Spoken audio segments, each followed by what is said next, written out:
Everybody's talking about the housing market slowing down, but if you're looking at the data for Central Virginia, it's telling a different story. We're going to break that down today in your November 2025 housing market update.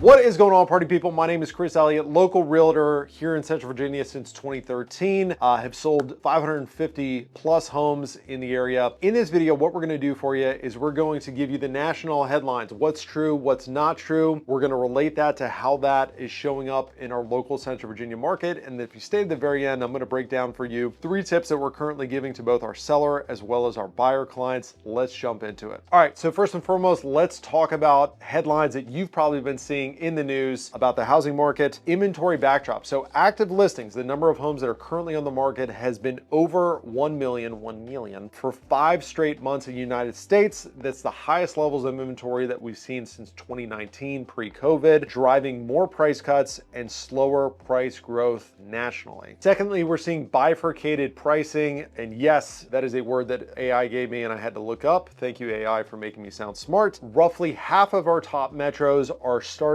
seeing continual price increases, price appreciation, home prices going up. The other half are seeing mild declines as prior high flyers during COVID are starting to moderate, i.e. Austin, Texas, South Florida, you name your super hot market that was a runoff market during COVID. We're starting to see some price depreciation in those areas. The net of all this is price appreciation continues nationally if you combine all those metros, just at slower, more moderate rates. As far as mortgage rates go, so if you've been tuning into my content, thank you, number one. Secondly, you know that the Federal Reserve, Jerome Powell, does not directly control mortgage rates. They control the federal funds rate, which indirectly influences mortgage rates. So even though Mr. Powell has cut the federal funds rate, we've seen where mortgage rates have kind of stubbornly been at about 6.35. They've got a tough mandate right now. Friendly reminder, the Federal Reserve has a dual mandate to maximize employment as well as control or regulate inflation. Inflation remains elevated above their target levels. However, job growth is stalling out. So you kind of have 2 different forces pulling in different directions. Ultimately, I think the lack of job growth is going to win out and that the Federal Reserve will continue cutting the federal funds rate. With that being said, all the smarty pants people are predicting we're going to continue to see interest rates come down in 2026, giving us a little bit of wind at our back, which should bring both more buyers into the market as well as more sellers that are more willing to trade their COVID interest rates for lower mortgage rates, 6%. All right, so all that sounds good. And you might be saying, yeah, Chris, I already knew all that, but what's actually going on in our local market? Well, hold your horses. What I'm going to give for you right now is the data from our Central Virginia multiple listing service. So this is straight,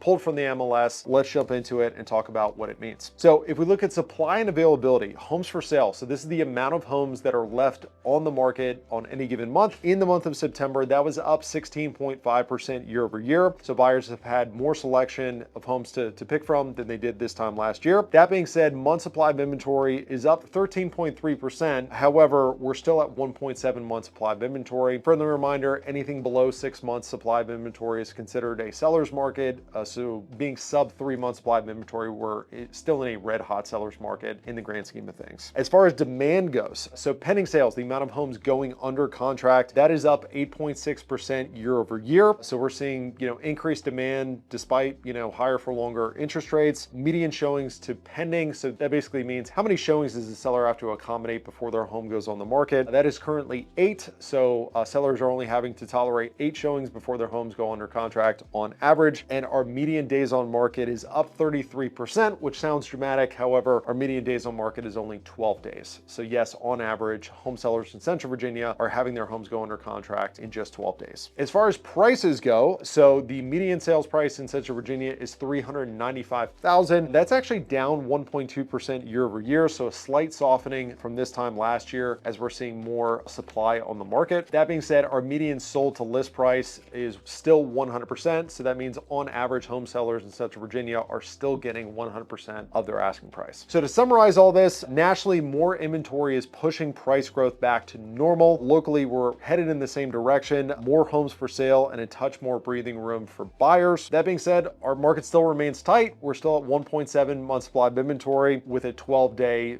median days on market time frame. The key difference between now and let's call it COVID is buyers have a slight bit more options, but well-priced homes are still commanding a great price and still selling very, very quickly. All right, so what does this all mean for you? So now we're going to give you 3 tips that we're currently giving to both our seller as well as a buyer clients. Number 1 for our sellers, if you are listing your home this time of year, it is not the time of year for experimental pricing. We recommend absolutely nailing the price right out of the gate. If you price it above fair market value or you price to leave room for negotiation, this time of year you're liable to just sit for longer and then ultimately having to negotiate the sales price more. Our savviest sellers will actually price it sometimes below fair market value, knowing that it's going to generate the most interest, and ultimately the more interest you can generate on the property, the more it ultimately sells for. Secondly, if you put the work in ahead of time, you're going to reap the results when you go on the market. So we talk about this always, but it's still true. The sellers that are putting the work in before they put their homes on the market, i.e. staging, flooring, paint, changing out hardware, cleaning, things of that nature, doing all the things that we know helps homes sell. The sellers that are doing that work before they list it are reaping the benefits. Those that are just slapping their homes on the market, those are the ones that are having to negotiate, that are sitting longer, that are ultimately not selling for as much as they could. And then last but not least, if you are somebody that is planning a home sale in 2026, we would love to have a conversation with you. It is never too early to begin that prep process to find out what, if anything, would be recommended to do to get your home ready. It's much easier to give yourself 3, 6, 9 months to execute on that list versus what a lot of folks do is call us 2 weeks before they want their home on the market, and there's only so much we can get done with that short of a runway. So if you're thinking about a home sale, give us a call, shoot us a text, send us an email. We can give you a free evaluation of what, if anything, would be recommended to do to get your home ready for market. All right, for my buyers, tip number 1, get in front of the price appreciation. So we anticipate as interest rates continue to come down, we're going to see more price appreciation in 2026. So if you're in the market shopping for a home, assuming you could find something that works for you and or your family, buy it now and get in front of that price appreciation. Don't wait for the rates to come down. You can always refinance if rates go down in the future. However, you can't refinance the purchase price. Secondly, realize that cream puffs are still selling quickly and for top dollar. So a cream puff is a very technical term that we use in real estate. It's a turnkey, really nice property that's been upgraded, that's priced well. In the market, those properties are still selling quickly. So if you're looking to buy a turnkey renovated property, realize it's still going to sell for a great price. It's still going to sell quickly, and you're going to have to pony up and move quickly if that's the kind of home that you want to purchase in this market. And then last but not least, if you're looking for a deal, you've got to shop for older inventory. So this means going after properties that have already been on the market for 2 weeks. Once again, our median days on market is 12 days. So if you're targeting the properties that have been on the market 14 days or later, more than likely those sellers are going to be a little bit more negotiable. You're just simply not going to see that flexibility typically with sellers that are on the market sub 2 weeks. So I hope you found value in this. If you have any questions, concerns, thoughts, fears that we didn't address, throw it in the comments, shoot me a DM. If you know somebody that would benefit for this video, share it with them. Thanks in advance. Look forward to seeing you next month.